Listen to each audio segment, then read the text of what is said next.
Guys, we're going to go ahead and start the recording. So it looks like we're going into a full-blown de-escalation in the trade war. I've been carefully monitoring whether China was really going to play along, but we are seeing both sides discussing signing the trade deal.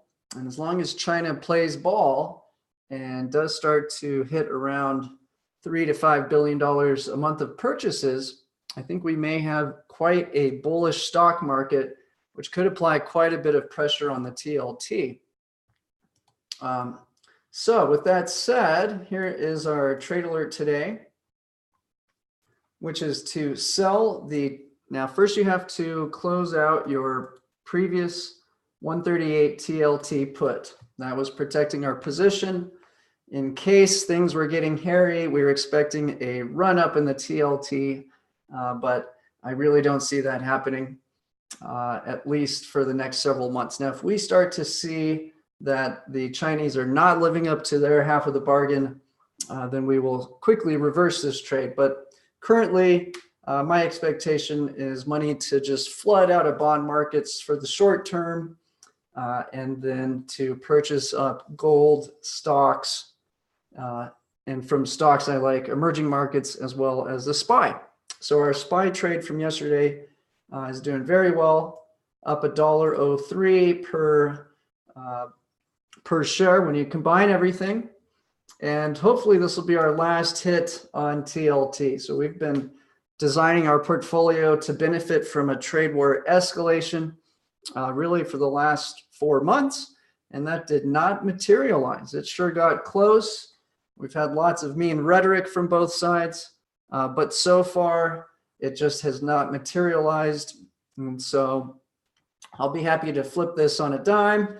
My expectation currently is for yields to rocket higher in the 2020. And so our SPY trade's actually up more than it is in our document. I'll review that in a minute.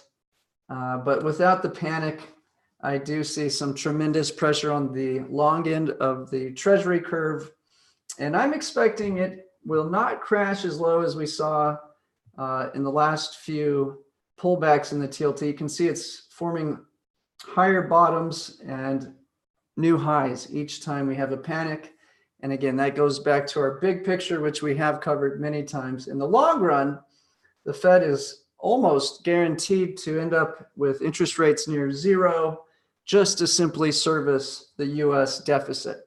But my expectation is for the short term that people who have been purchasing treasuries expecting the trade war to escalate are going to find themselves in negative territory and rushing for the exit.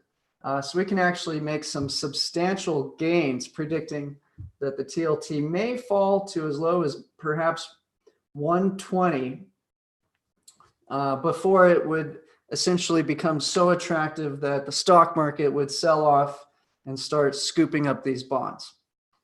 Now, if China does not sign this trade deal, they don't make the agricultural purchases, we get past the Senate trial in January, I would not be surprised to see Trump, of course, re-escalate the trade war. And if that's the case, we know how to position our portfolio. So that's the thinking behind this setup going into 2020.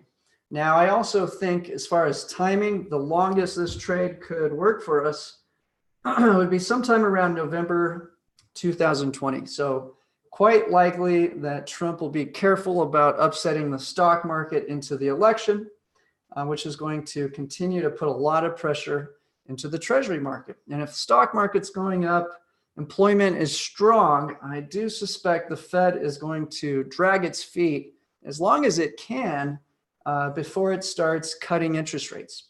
So while they are quite likely to ramp up the repo loans and maybe even start to push into the notes in the treasury market, I think all this is going to really apply a lot of pressure on that long end of the treasury. And again, until we get to this 120 level, or we get a negative catalyst for equities, this should be quite a long-term trade we can play into the election. Now, once we get to the election, probably game's up for stocks, and this sell-off in bonds will be ready to reverse. Also, once we get through the 2020 election, I do suspect Trump, if reelected, will be ready to go at it with Europe and perhaps China once again on the, let's see. Okay, so you can see the audio, but not the desktop. Let me check that with everyone. I'll go ahead and should be able to see a chart. Do you guys see a chart? Let me go ahead and unmute the audio for everyone as well. Yeah, Jay, you can see the desktop. You can see the desktop? Okay, Yeah, great. see your screen. Okay, great. Okay, well, let me just review the trade alert and then I'll open up for questions. But yeah, my expectation here is the Fed's going to not cut interest rates at this point in time. They will be doing quantitative easing, although at current, they're only purchasing the front end of the treasury. And so this is all extremely bullish for stocks, and in the short term, very negative for that TLT. So I still think TLT will shine to new highs, and that's because of the big debt picture in America. But in the short run, everyone who's loaded up on bonds is reversing that course. And this is not just in the US. Imagine you are purchased, if you've been purchasing negative yielding bonds in emerging markets, and now all of a sudden this panic that the US is just going to punish China is all of a sudden relieved. So I do think we're going to see a massive repositioning out of bonds and into stocks. So that's my call going into 2020. Now, for the last few months, I was expecting that there was a high risk that we would escalate in the trade war. That's not completely off the table, but we are seeing confirmation from both sides that they do intend to sign this trade deal. And we're now really out of time for Trump to escalate this fight. And I think from the Chinese side, I don't believe they think Joe Biden or Bloomberg really has a chance to win the election, who are pro-China. So I'm not sure they're going to want to push his buttons either. So we'll be keeping a close eye on the US-China relationship. But with that said, this should be a very lucrative trade. Let me pull up the risk graph so we can go through that.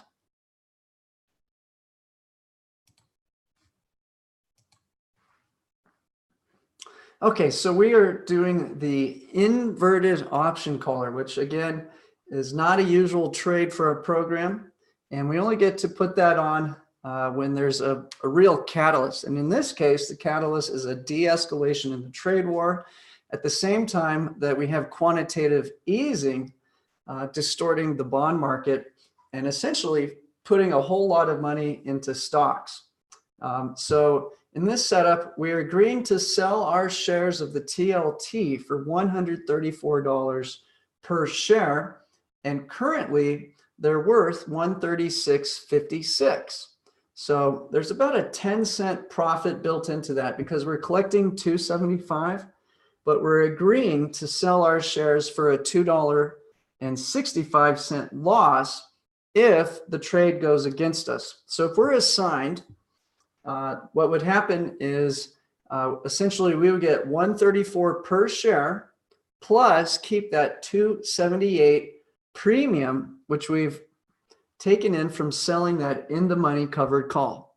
So on that portion of the trade, we're not going to get killed if the TLT travels higher. We'll net a 10-cent profit on the long end of our trade. So that's the owning the TLT shares and then being bearish by selling that 134 call. So if we are assigned and the call option buyer exercises his right, we're not going to lose on that portion of the trade.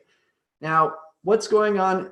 The bottom half of the trade is we're long the 137 put. So that's an in the money put. So clearly, if the TLT travels higher and we're exercised, we're not going to lose any money from having sold the 134 call or from having to sell our TLT shares.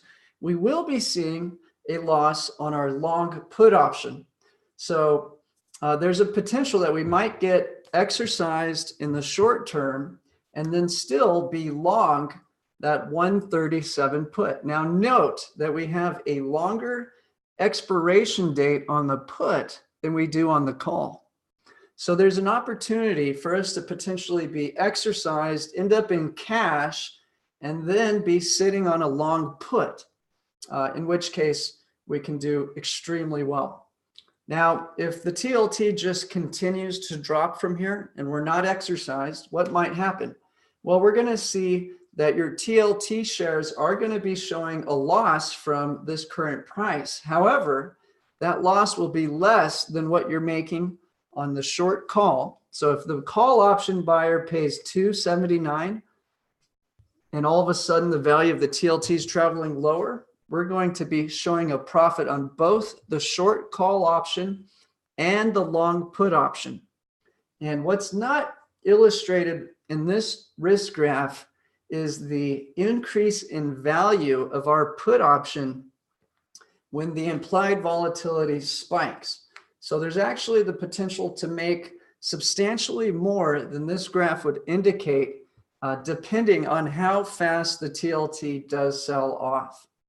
So what's another risk factor in this trade that we need to be aware of?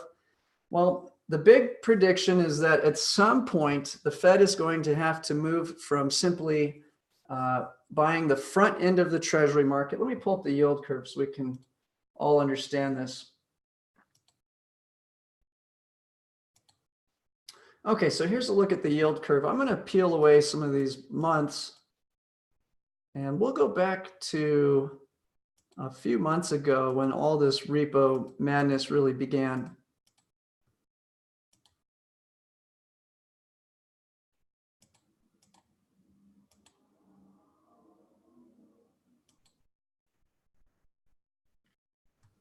Okay, so here's what freaked the Fed out. In August, the yield curve inverted. And so the front end of the Treasury was paying you a greater yield than anywhere else. And so this is a warning sign of a recession.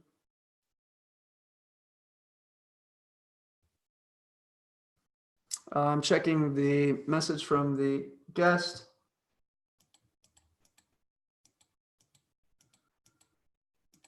Yes, that's sell to close. I apologize. And that's also in the trade alert.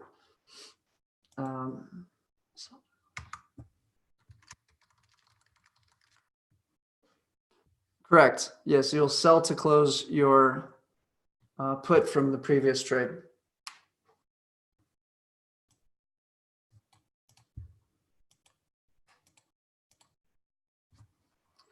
So what's happened since August? They had the emergency meeting in September, and they decided to start doing asset purchases on the front end of the Treasury curve.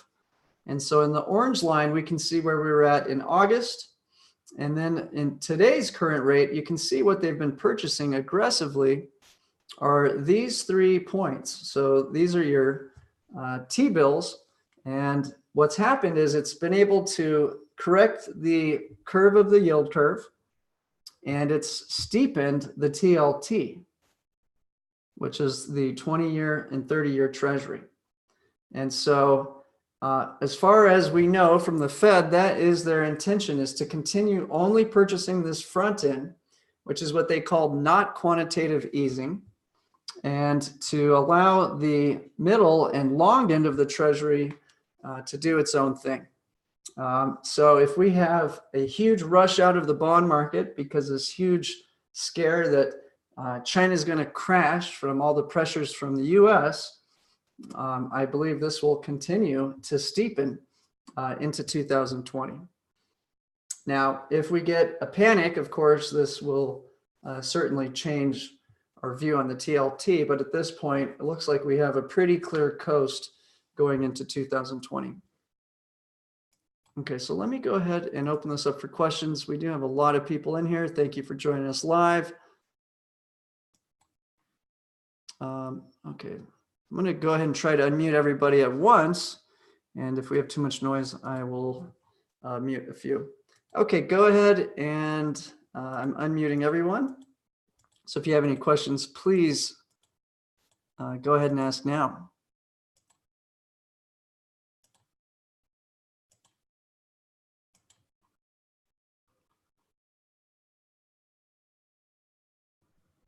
Now I see one guest with their microphone muted, but have the hand raised.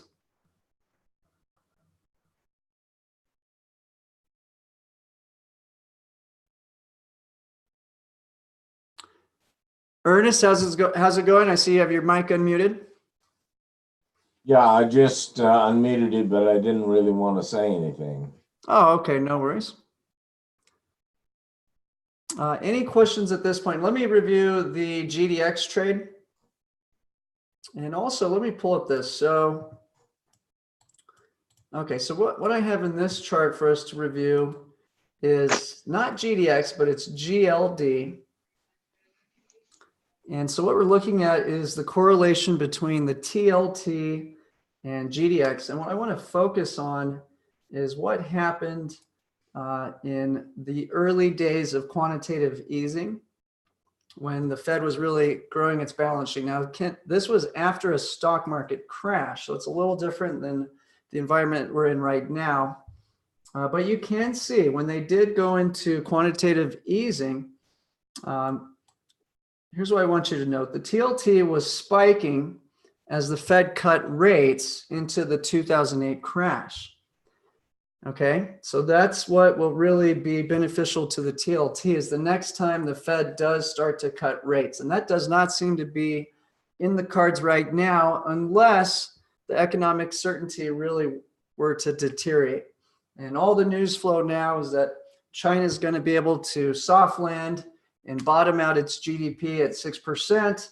They're going to get access to, they're trying to get access to $3 trillion for Belt and Road Initiative.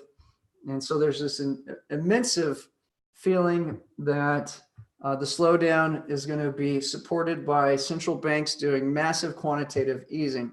So if we go back to 2008, we can see that when the Fed actually cut rates, that's when we saw the big boost in the TLT. And this was happening at the same time that stocks were crashing about 50%. Then, after the crash was completed, that's when the Fed began quantitative easing, or perhaps the quantitative easing is what stopped the crash. But you can see what happened immediately after that, where stocks and gold rocketed higher, and the bond market, at least on the portion we're playing, which is that long end of the treasury, had a significant sell-off.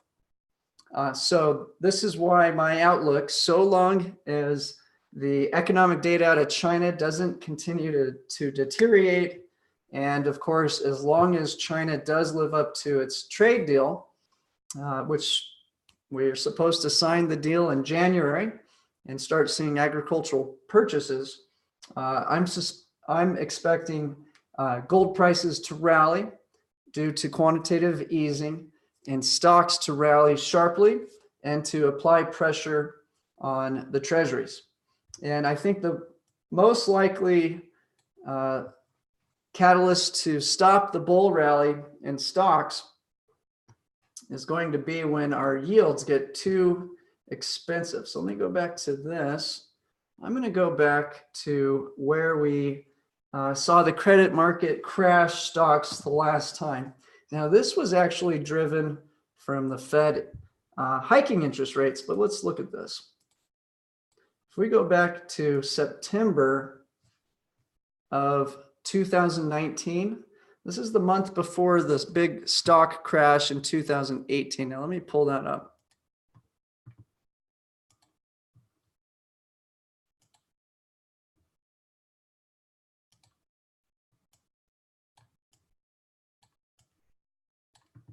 Okay, so here's that horrific crash.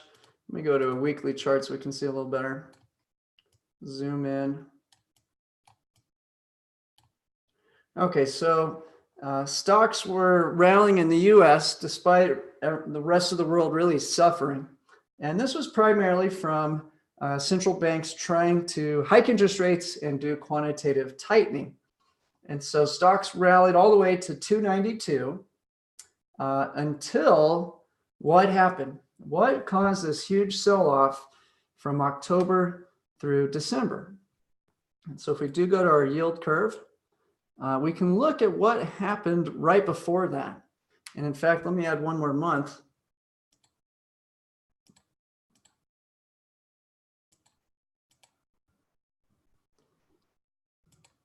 So you can see the yield on our 10-year treasury popped above 3%. And that's an extremely attractive investment for banks, because if inflation is expected to be around 2%, or they're even having trouble getting to 2%, then this is essentially a risk-free, in fact, it got to 3.15 on that 10-year. This is essentially a free 1% gain for 10 years. And on top of that, you now have this expectation that rates may be cut due to interest rates getting too high. And so sure enough, what happened? Let me pull off.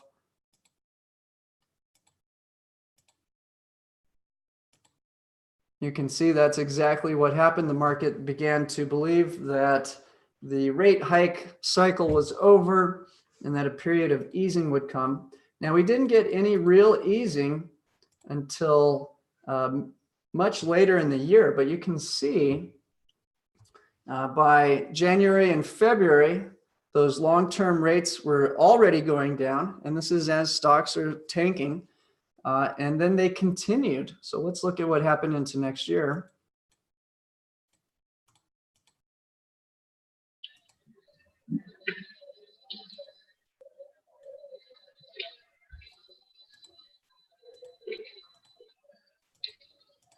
You can see they've gradually gone lower and lower as we had a host of pressures pushing these yields down. So not only did we have the expectation that the Fed would be cutting rates into this year after the crash last year at the close of the year, quarter four, we also had all the aggravation back and forth between US and China. And so now it looks like we have the exact opposite setup going into 2020. We have a whole lot of money stuck in the bond market that's quite likely to rush into equities going into 2020. And our biggest fear has de-escalated considerably. So if we do go back to our trading plan,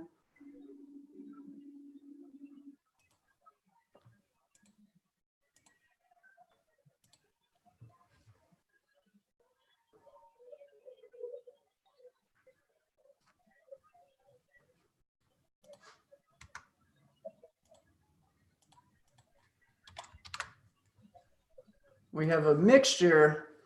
We have a very odd environment. We're going into quantitative easing. Rates are low, but there's no expectation of them going lower. We're doing quantitative easing. Stocks are at all-time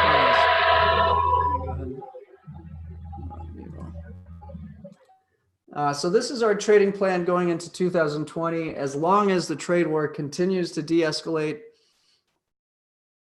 and as long as yields don't get too attractive to crash markets. So where do I believe we might see the yields in the bond market getting so attractive that it does cause another stock crash? Probably somewhere around the same price, maybe a little bit lower than we saw in 2018. So if we go back to our TLT chart,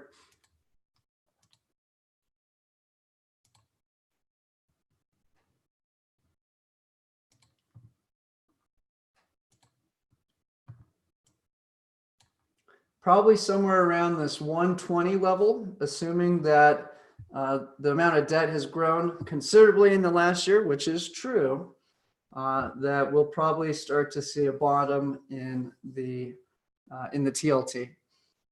So that's our update for today. Let me do a quick look at the GDX trade. So if you were in the previous week's trade, you're long the 28 put. And so this provides a lot of downside protection, but does create somewhat of a headwind before we generate profits on GDX. Okay, so that's where we're at on that trade. If you're new, we have recommended a slightly cheaper put option, the 27 put, and both of these are expiring January 10th. So this does mean that some of our group will be on the 28 put, some of our group will be on the 27 put, and you will not want both. So only take one of those two trades. Now, I did not have time to update all the P&Ls. I'm going to do that after today's webinar. And so tomorrow, moving forward, what I've decided to do is actually update the P&L from the previous day so that I can have all of my attention on in the morning to get the trade alert created and collect all the news. So to review the steps, sell to close last week's put for the TLT. And you're going into this inverted option caller on the TLT. So we're selling to open the December 27th, 134 call.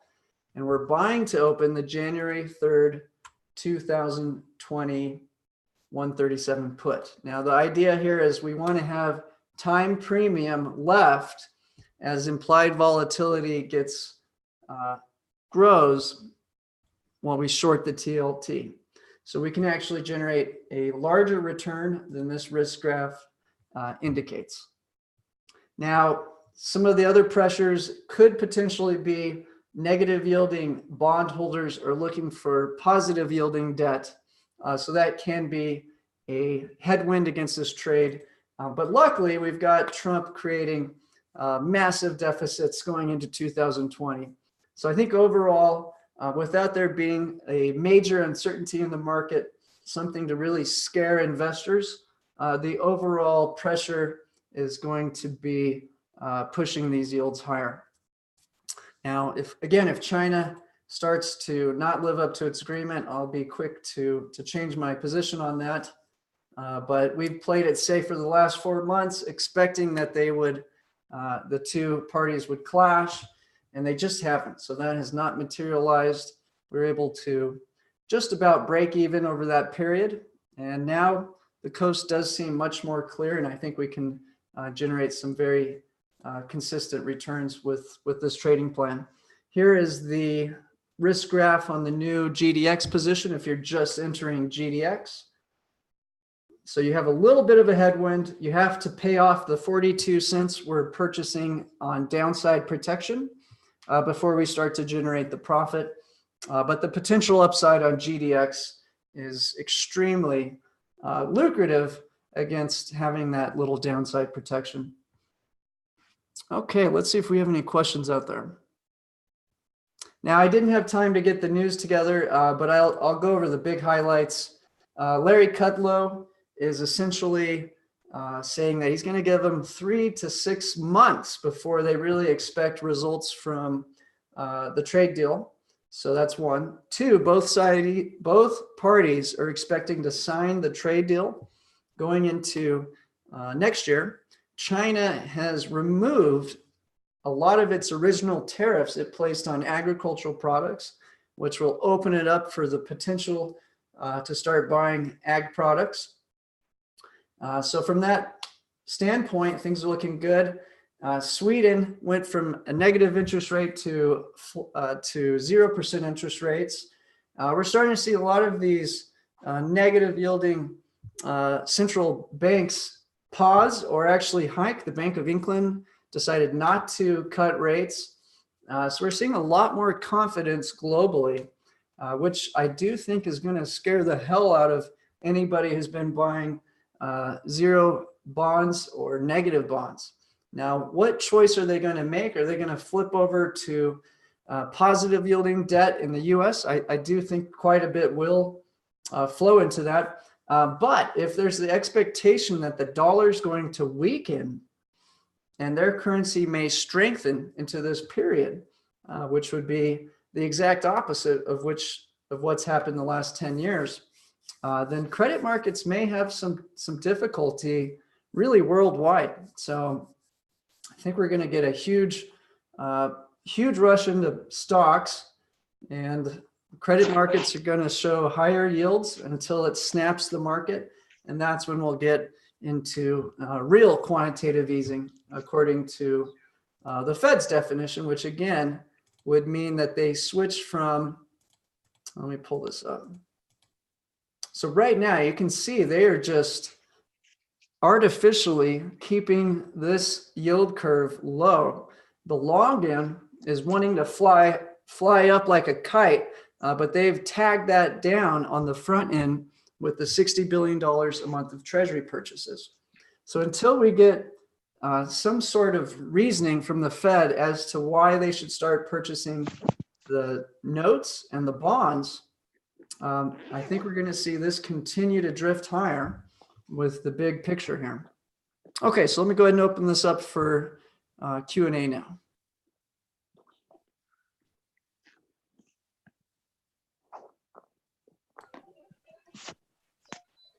And also our SPY trade's doing very well.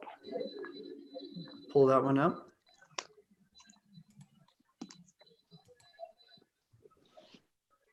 $320.64. Wow.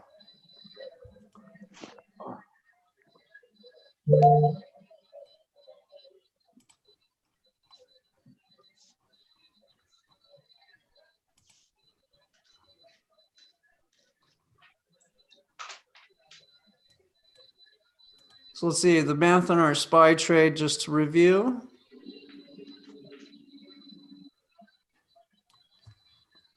So we're up about another 10 cents on that trade, on the underlying, and on the, so we're up another 18 cents. So we're up $1.20 per share on the SPY. So unfortunately, that's been the story of our portfolio since October. We've been doing very well on the equities positions, and the TLT has been really killing us. But it was the main strategy for how we'd benefit from the trade war escalating. And now that that's off the table, I do think we're going to be able to win on both sides of the portfolio. Donald, how's it going? You got your mic?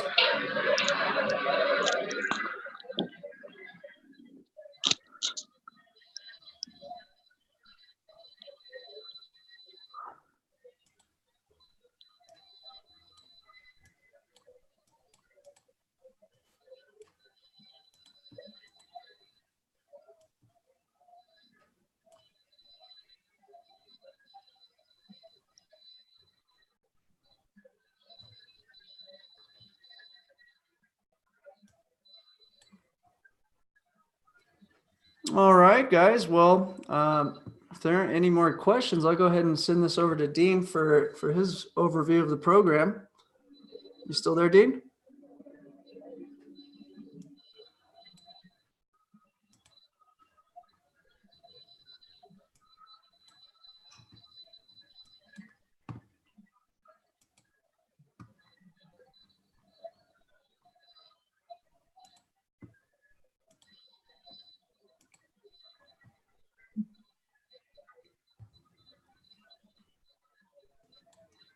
Okay, guys, I think Dean's actually on another call. I'm gonna go ahead and do an overview of the program for new folks. We seem to have quite a few new folks who are on their free trial, so I'll overview this. If you are a paid member, real quickly, if you have any questions, please let me know before I continue.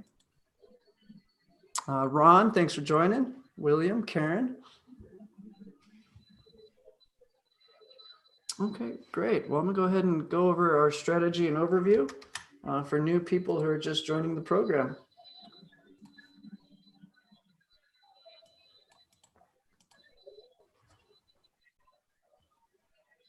And we have a caller coming in from the number 2204. Your phone is live. If you have any questions, please feel free to ask.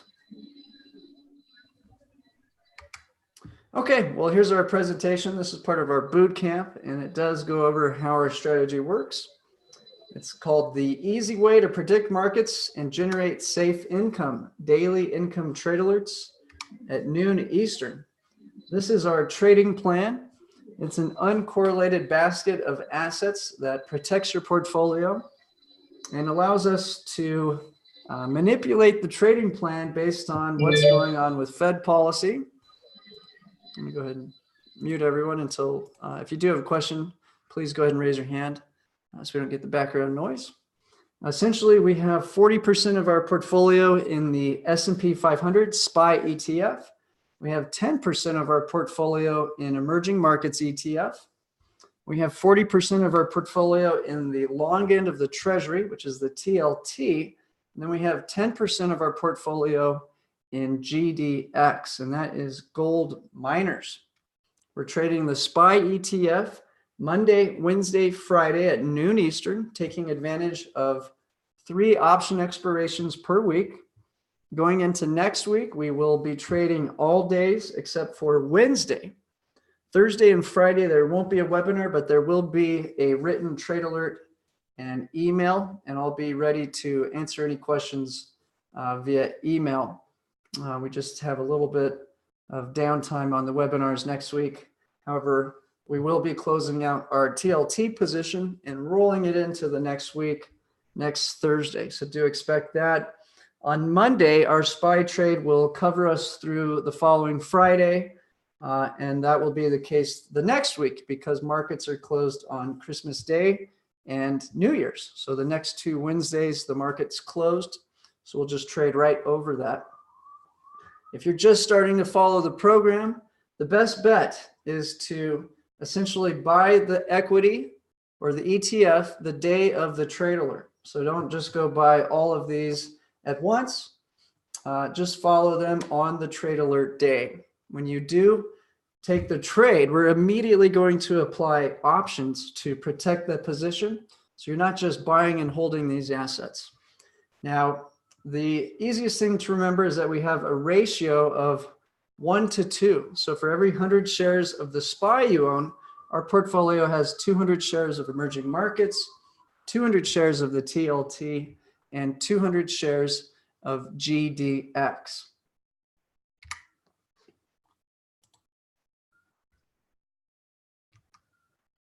We've had profits in 11 of the 12 past months. We'll see if we can eke one out this month.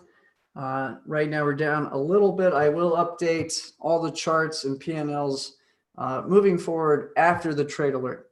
This way I have more time to build the news for us each day instead of trying to do all that at once. So do expect starting tomorrow, we will have our P&Ls updated from the previous day's results.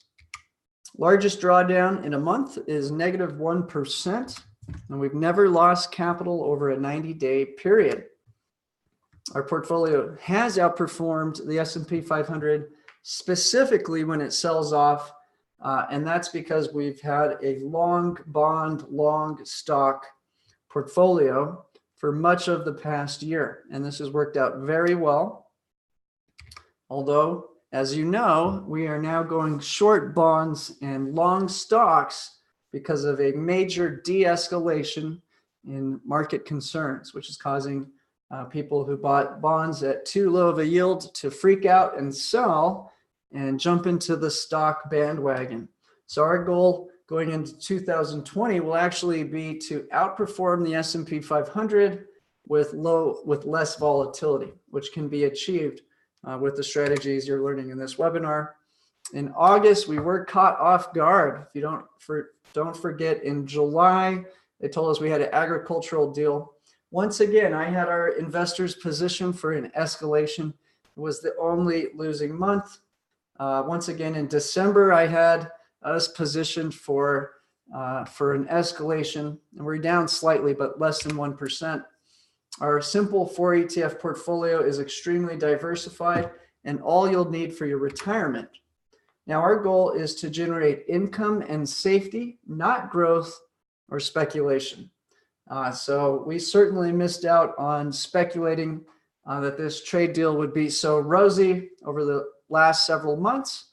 But now that it does seem to be more factual based, we're ready to take on a little more risk and not be hanging on to that long TLT position until something does materialize to give us a catalyst. Now, our strategy allows you to simplify your holdings, reduce your risk, and get better results with less work and weatherproof your retirement portfolio. Now, currently, we have 3 trading plans that we're rotating through.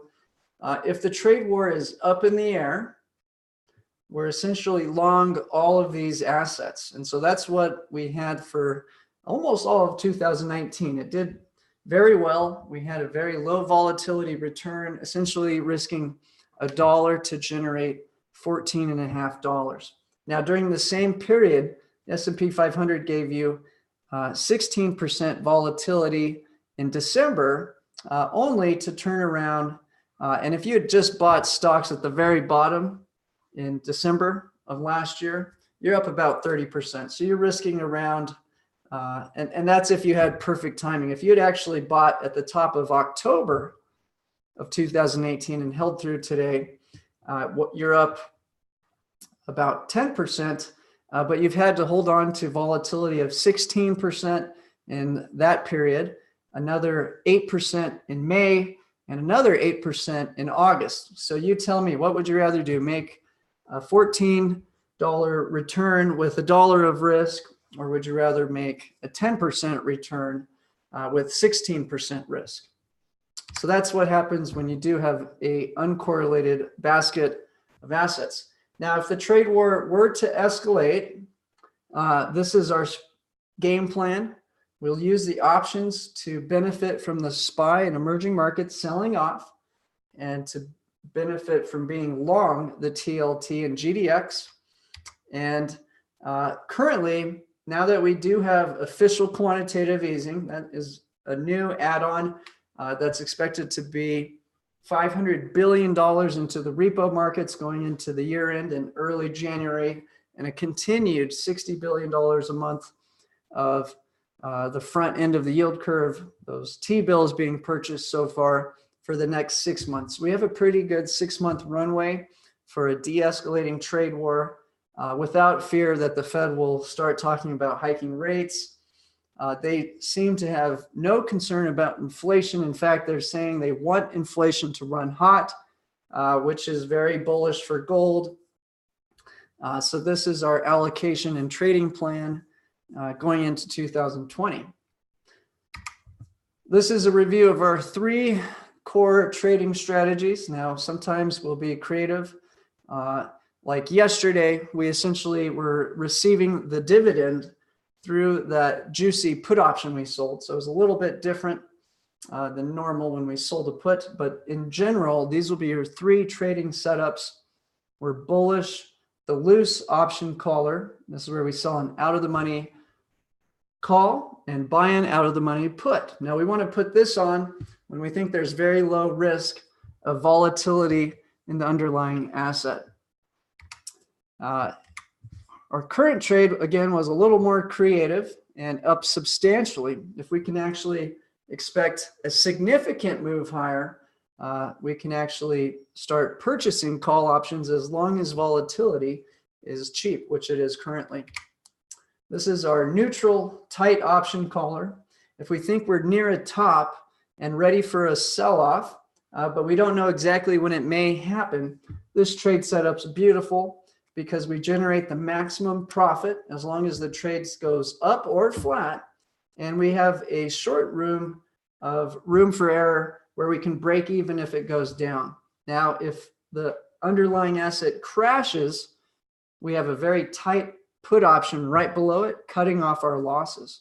So you can see in a tight option caller, in a typical setup, we might be risking $1 to make $1, whereas in a bullish loose option caller, we're risking $3 to earn $3. So more risk, more reward in the bullish setup, and in the neutral setup, it's less risk and less reward. But in this environment, we can actually profit in 3 directions: flat, slightly down, or up. And finally, this is the most profitable trade setup, but I'm very reluctant to put it on. And this is the bearish inverted option caller. Now, if I had predicted that the trade war was going to truly be resolved going into December, we could have been seeing profits on both sides of our portfolio. So we've done a decent job at racking up gains on the SPY, expecting that to go higher. However, I kept our investors long the TLT, expecting that the trade deal might suddenly break down. And if so, that would shoot the TLT significantly higher. So had I not thought that and was not protecting against an escalation in the trade war, we would have already been playing this trade for the last several 8 weeks. So good news is this move is just getting started. And this is the same conversation hedge funds around the world are having with themselves, is what is going to keep the bond market yields low or even go lower? And the answer is there's really nothing that can keep those yields lower in the short term. So that's why I believe we have a pretty good runway for this trade, so long as the Chinese do live up to their trade deal. And we also see the Chinese start to expand their debt levels a little bit, or at least get outside capital.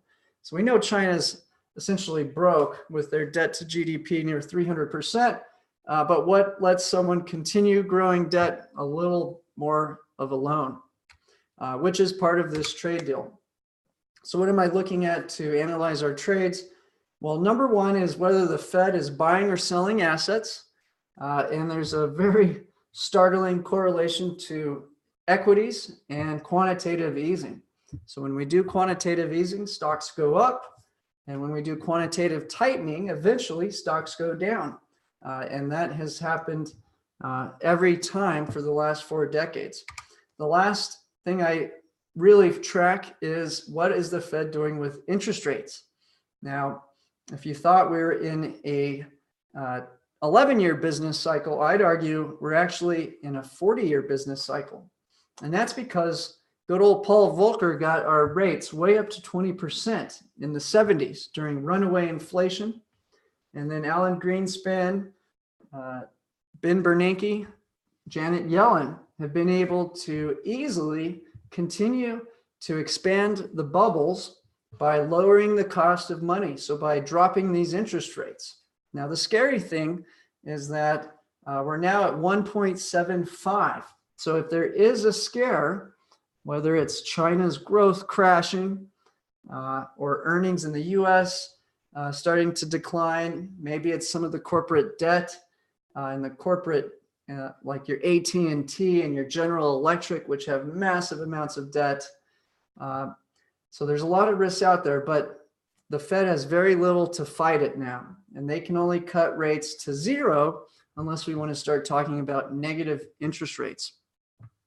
What has the Fed told us so far? They essentially have said hiking interest rates is completely off the table, that they like the policy currently unless the economic data continues to weaken.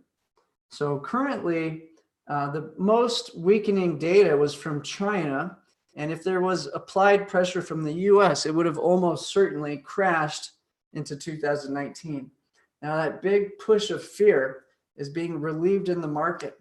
And so as long as that continues, I think the Fed can stay still on the interest rate and just simply do this massive repo operations to keep the credit markets intact. So again, that'll be very bullish for stocks. We'll probably see the front end of the treasury stay put as they apply $60 billion a month of quantitative easing into those, the front end of the bond market. But the middle and end of it are really on their own right now. And the third thing that we do track is inflation, or at least if the Fed is feeling like they're worried about inflation. We know there's lots of inflation depending on where you measure it and how you measure it.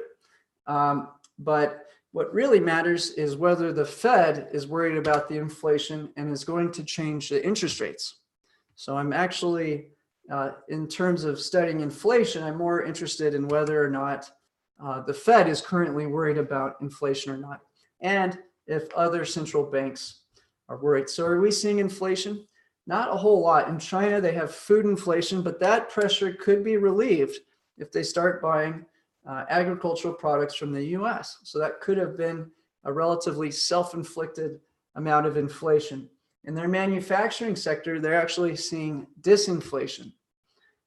If you go to Europe, their inflation target is severely under 2%, but they don't count housing costs in their metric. The US does have a large degree of its inflation measure in the cost of living. So that's the only reason the US is anywhere near its 2% target. So for the short view, and at least in the next year, it looks as though the chances of the Fed hiking rates is almost zero. The chances of them continuing quantitative easing and repo markets is almost certain. And they're going to let inflation run hot. So what happens if inflation's running hot? You get a very bullish gold market.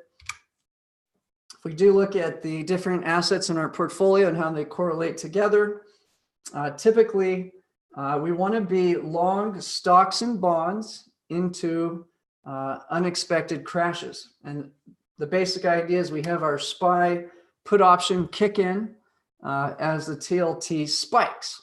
So that's the general strategy of our portfolio. And it works very well as long as the Fed can continue to manipulate interest rates lower. If I go back a few slides, we can see that in the past 4 recessions, they've had to cut interest rates significantly. So Alan Greenspan started off the charade by dropping interest rates 10%.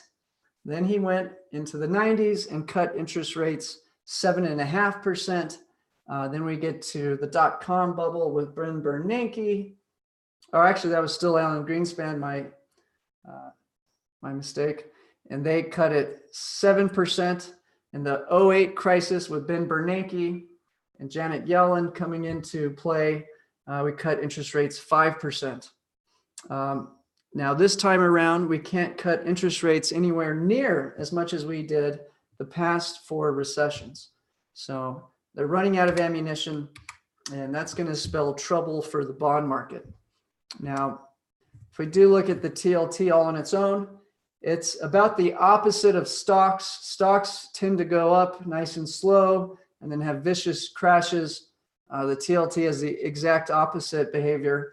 It tends to drift most of the time and then spike higher. And so without the fear of China really going into a tailspin, and now that they potentially have access to new lines of credit, there's going to be a tremendous pressure on the long end of the bond market. And so I think we will see it sell off to that 120, 125 level before it does put pressure on stocks. And that's probably when we get the Fed to start cutting rates again and moving from purchasing the short end of the Treasury curve into purchasing the middle or long end. So if that's the case, we're going to make a lot of money betting down on the TLT and then up on gold, stocks, and emerging markets. Now, again, the biggest caveat to this would be if the Chinese decided to not take any extra loans, not try to support the 6% GDP growth, and for the Chinese to not live up to this phase 1 trade deal. Now, would Trump really escalate and aggravate markets with less than 12 months before his election? That's questionable. And it does look like what we saw in December did show his hand. So I really think that without a catalyst, the bond market is going to be selling off. And so that's why we're betting up on stocks and down on bonds going into this trading period.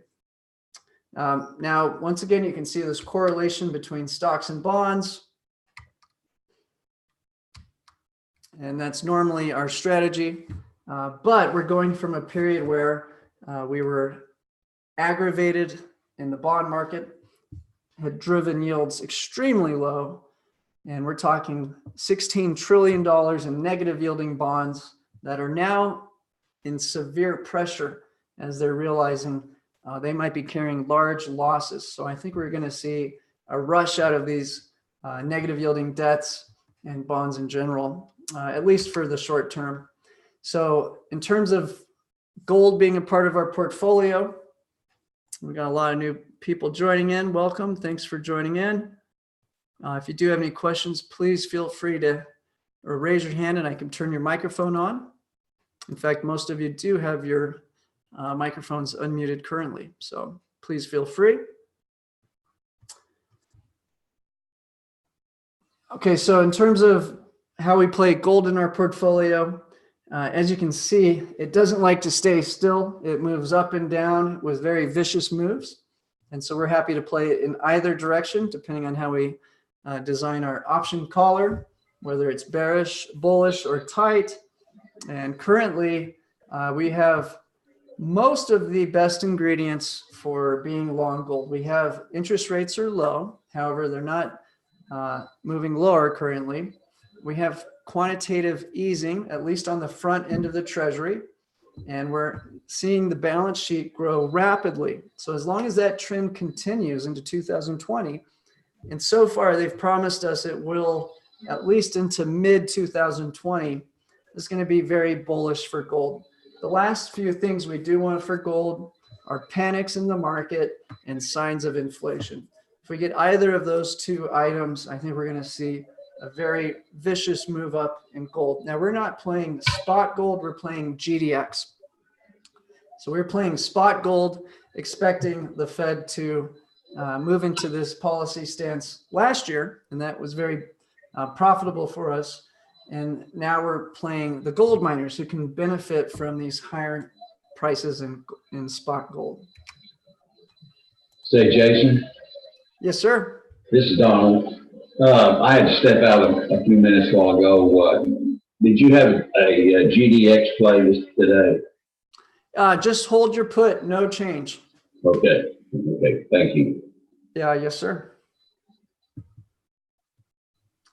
Okay, so in this chart we have TLT overlaid with with gold, and we'll go back to this view. It's a little easier for us to do it.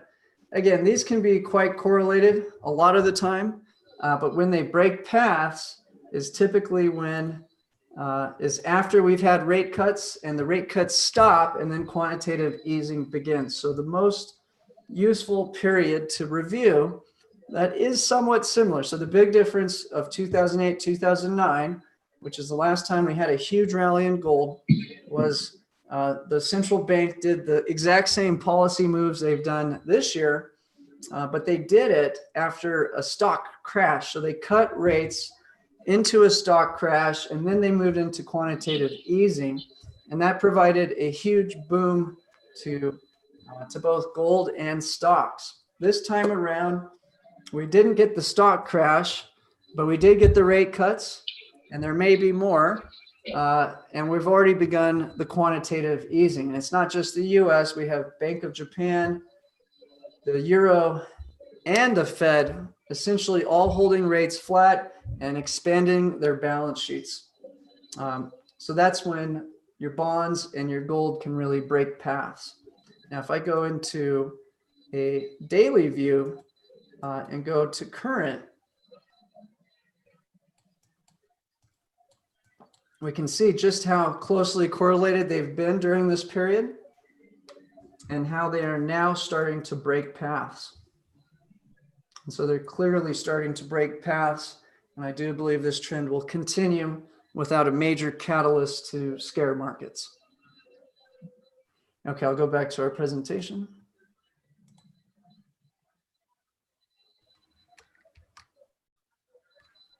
Now, once again, if we believe spot gold can at least maintain this level near 1500 or potentially even drive higher, that's going to be extremely bullish for gold miners who can actually dig up the old barbellic and flip it for a profit as long as this trend continues. Now, my expectation is that we might get modest gains in GDX during this period, but not, and I think we're going to see the bigger gains once we do go into full-blown quantitative easing. So let me just pull up the yield curve one more time. So again, the Fed likes to say that if they only purchase short-term debt because it's going to roll over in less than a year, they're not distorting markets or really doing what they call quantitative easing. So they call the $320 billion they've put into their balance sheet so far in the last several months not QE. And the reason they call that is because they're only purchasing the front end of the treasury curve. So my expectation is that they'll continue to buy the front end for the next 6 months, as they've promised. They will not cut rates. We're going to see a huge stock rally, and we're going to see the front end of this treasury curve and the middle continue to climb until it becomes so attractive that it does crash the stock market. And so the last time that this happened was in 2018. And I'll pull that up one more time. We can see when the 10-year treasury gets around 3% and inflation's expected to be under 2%, that is a guaranteed profit for banks, that they know two things are going to happen. One, if they buy that 10-year treasury, they're making essentially a guaranteed 1% profit per month against inflation. Two, that becomes so attractive that it does cause people to sell stocks to get that risk-free return. And as they do that, what happens?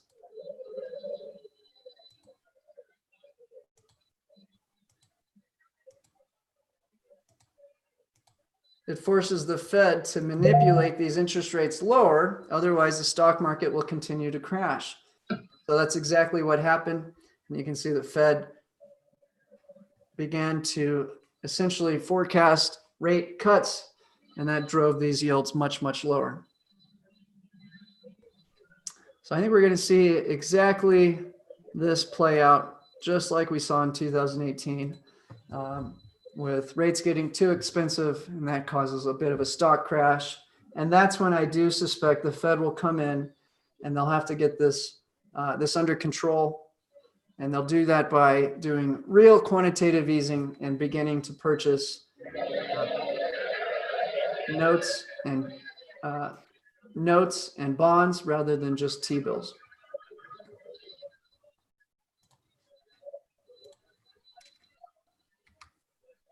Okay, so let's take a look at what's in each of these ETFs. The SPY ETF is 504 companies. It is $262 billion of assets under management. It's probably closer to 300 billion now because the SPY has traveled much higher since I took this screenshot, and money is plowing into equities with this mindset. And it's the most highly traded security in the world. You'd have to take the top 5 stocks in the world, combine their average trading volume to get anywhere close to the SPY. And it's also the only security with option expirations 3 times a week. So it makes it a very unique part of our portfolio, being able to have options to roll over 3 times a week. Go ahead and mute this.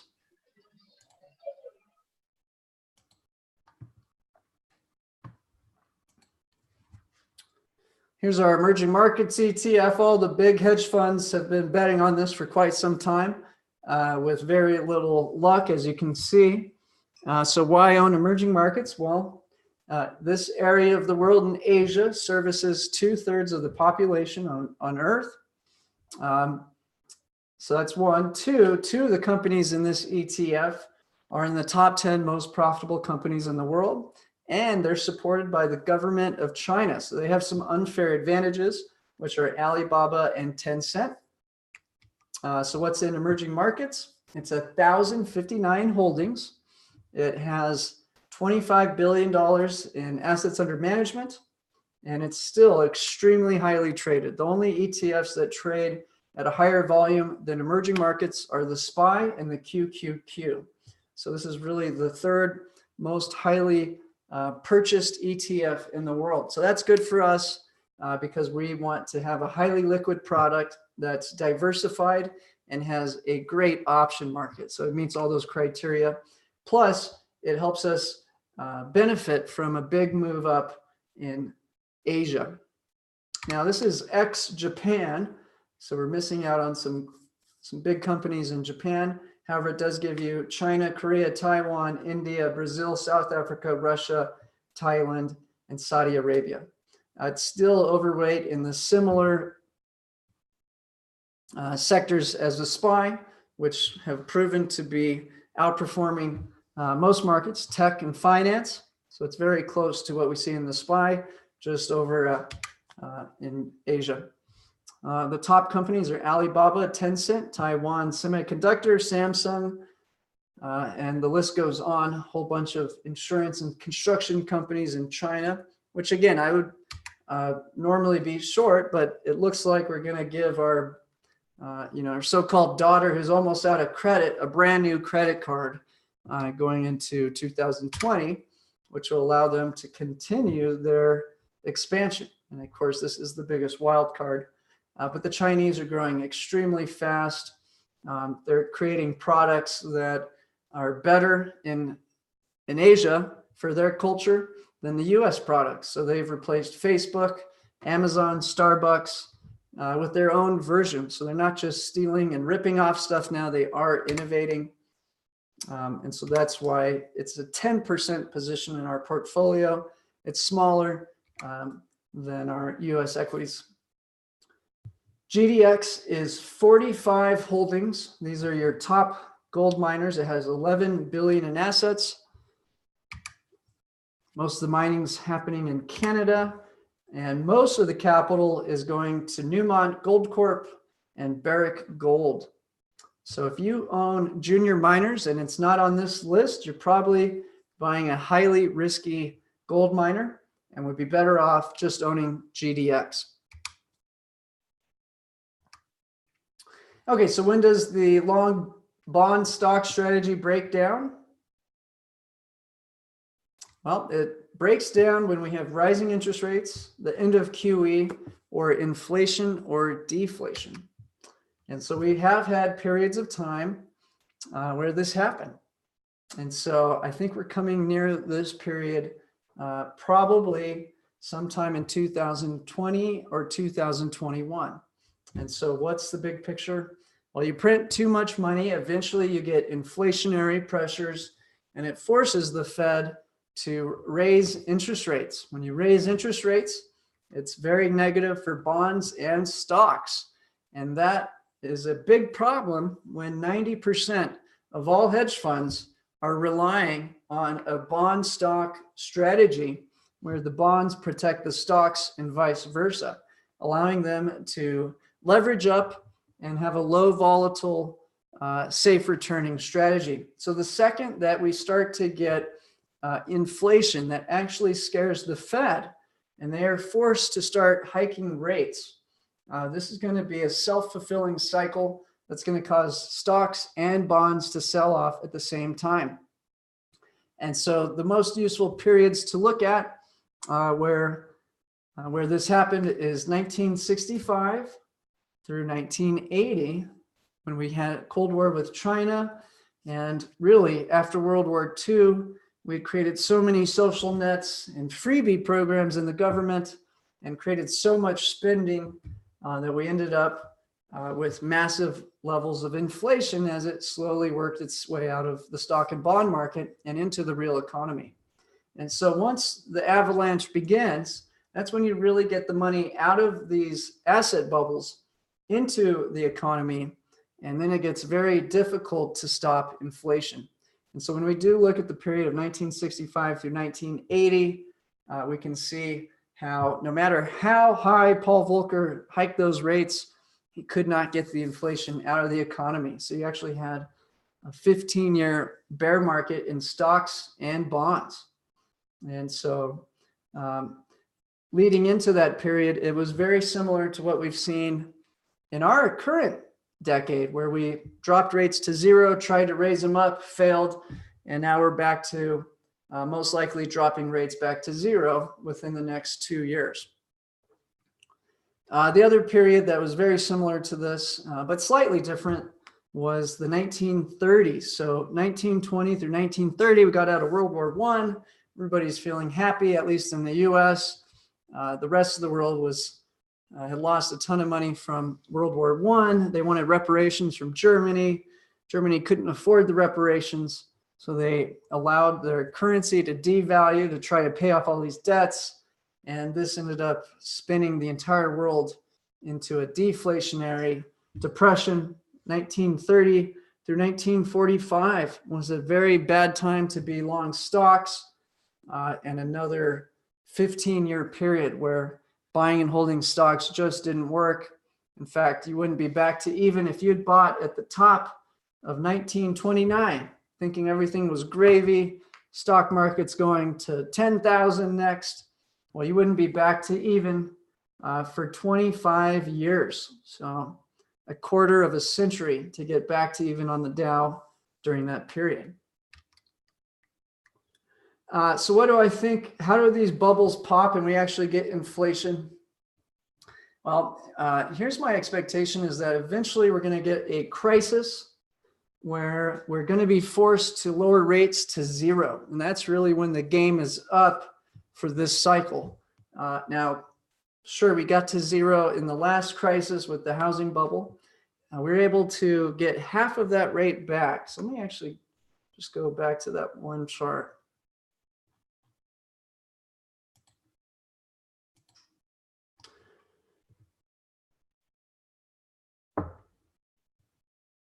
So if we do take a look at the 55, let me let that thing drop.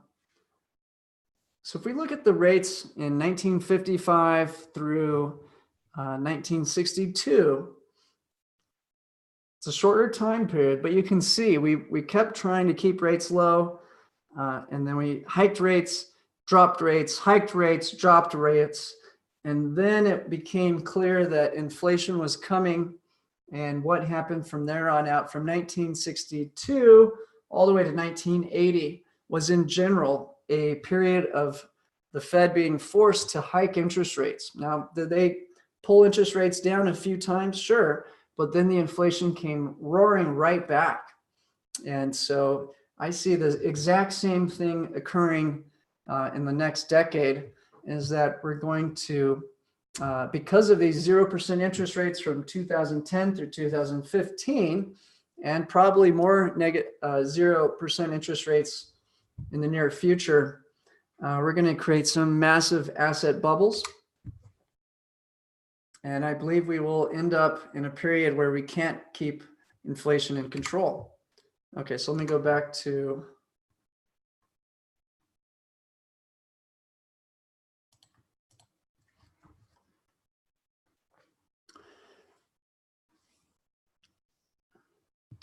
so my expectation, again, is probably right before, I think we're going to have a nice bull market as long as China cooperates into the 2020 election. So sometime around November. At that point, most likely, we'll see the beginning of the next crisis. And so I would suspect that we do get a sell-off in stocks, a vicious sell-off in stocks, as a TLT has gotten to a very attractive yield. And we get the reversal, which pushes the Fed to go into quantitative easing and to also cut interest rates. And that's when potentially we can start seeing, so we're deflating the bond bubble right now. So that's going to put a lot of more money into the economy. A lot of that will flow into stocks. Once we get the second crash, we're going to pull more money out of the asset bubbles. So between those two reversals, my expectation is, again, stocks rally to 2020, bonds are selling off, pulling money out of the bond bubble. We get a crisis, stocks sell off, money floods back into bonds. We get towards 0% interest rates. But then that only works for so long because now inflation becomes a concern. And finally, you get the Fed forced to hike interest rates. And that's when everything sells off. So that's that, I believe, will be in the books some point from 2022 through 2030. And it's almost inevitable that we can sidestep that. Okay, so let's look at, okay, the last slide is what happens after we get super high interest rates. Well, that's what we call the massive reset. And perhaps by 2030, we get to enter a brand new 50-year cycle. Okay, so let's take a look at inflation. We can see inflation's been in this trap heading lower and lower. And what's funny is it's caused by low interest rates. So if you're able to build a business, say Netflix or Uber, where you're competing with other similar products, and the only way to win market share is to undercut in pricing, how do you finance such a business? Well, luckily, because the Fed has rates so low, these companies are able to borrow billions of dollars and run balance sheets that are losing money for years at a time. So they're selling goods at a loss to take over market share because it's the only way they can compete. And the only reason we're in this environment is because these rates are so low. So it's a self-fulfilling phenomenon that we have these low interest rates. Now, what happens when money does get out of these bubbles and starts to create inflation? Well, you can see the Fed has a very clear-cut strategy. They will hike interest rates above the inflation level. So the blue line is your inflation, and the red line is your federal funds rate. So the second we see inflation getting too hot, their action at some point will be to jack up interest rates above the inflation rate. And what happens every time we slow down debt, increase the cost of money?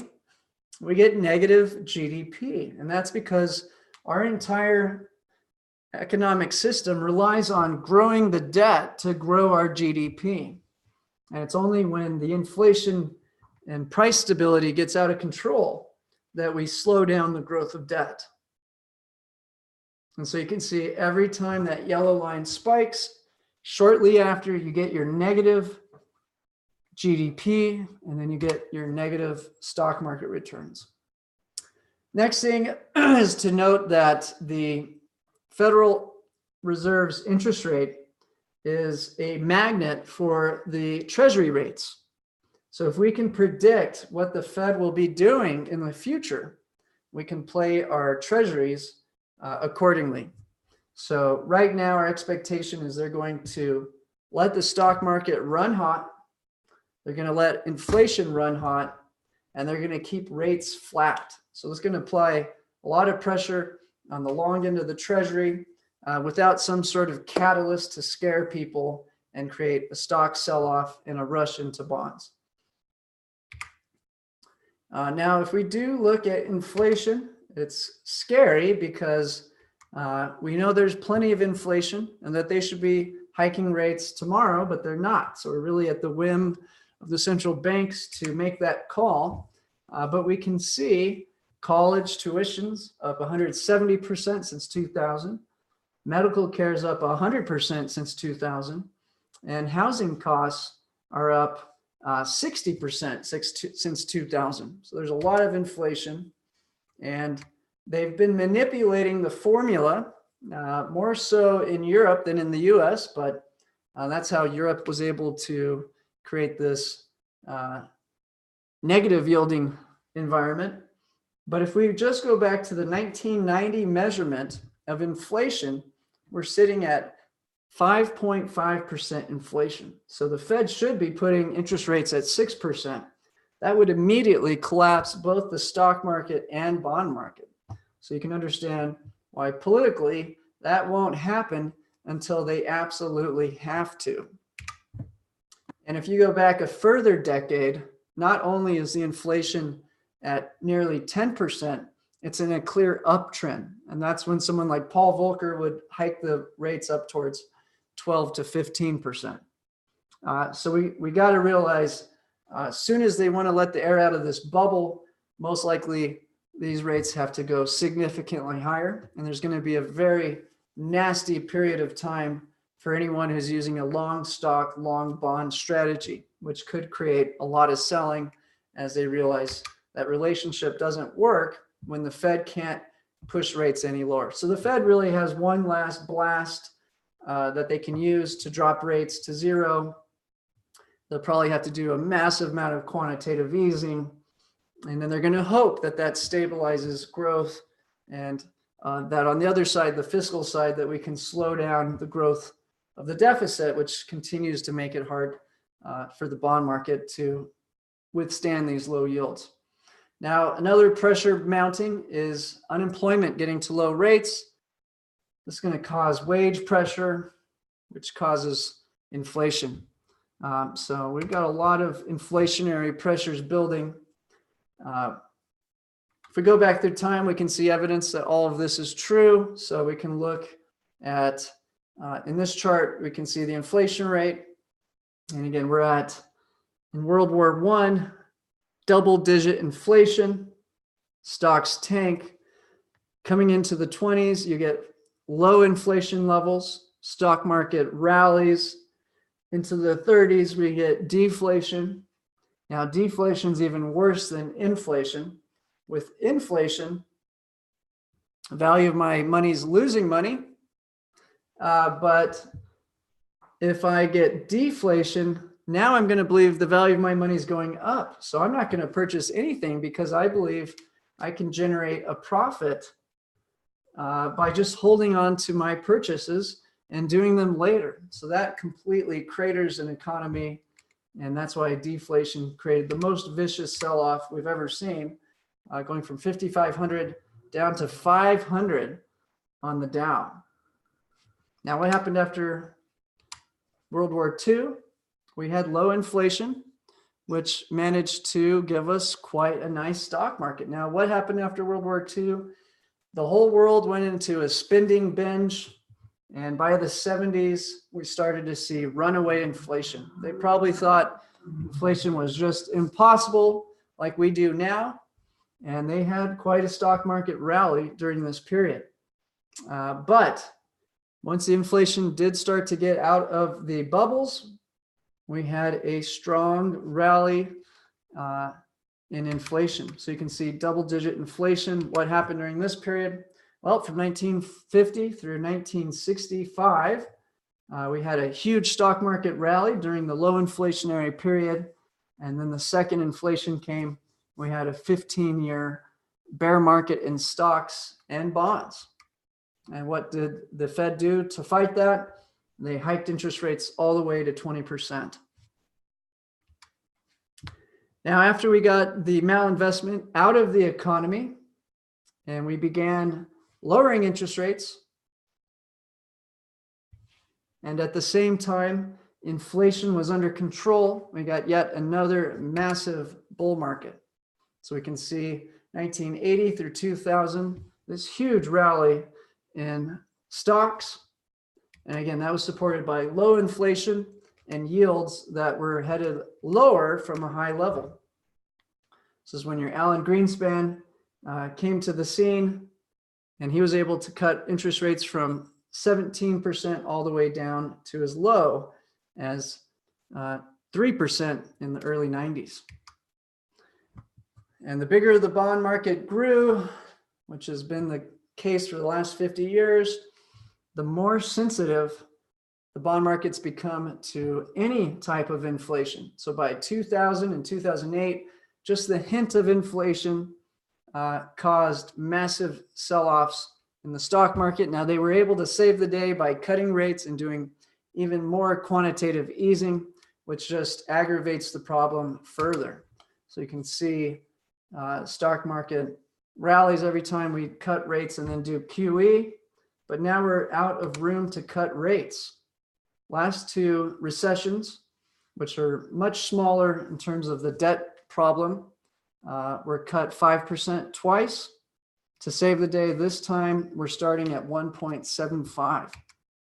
So now we have this massive stock market bubble, a massive bond bubble, and no more room to cut rates. So most likely we'll see stocks rally until yields get too expensive, or until something bad happens with China, and then the next fiasco can begin. All right, guys, let me go ahead and open this up for questions.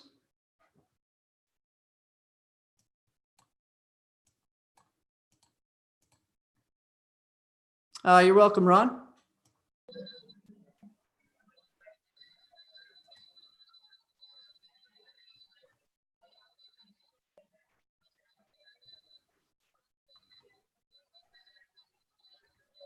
Any questions from our guests or from Donald?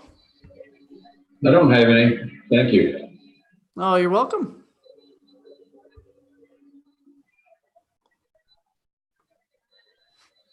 All right, guys. Well, I appreciate your time for joining us live today. Tomorrow we'll be closing out our SPY trade, which is performing very nicely today.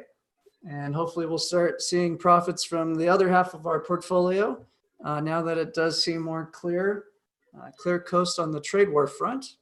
So I appreciate everybody's time today, and we'll see you tomorrow live. Thank you, Jason. Thanks, Don.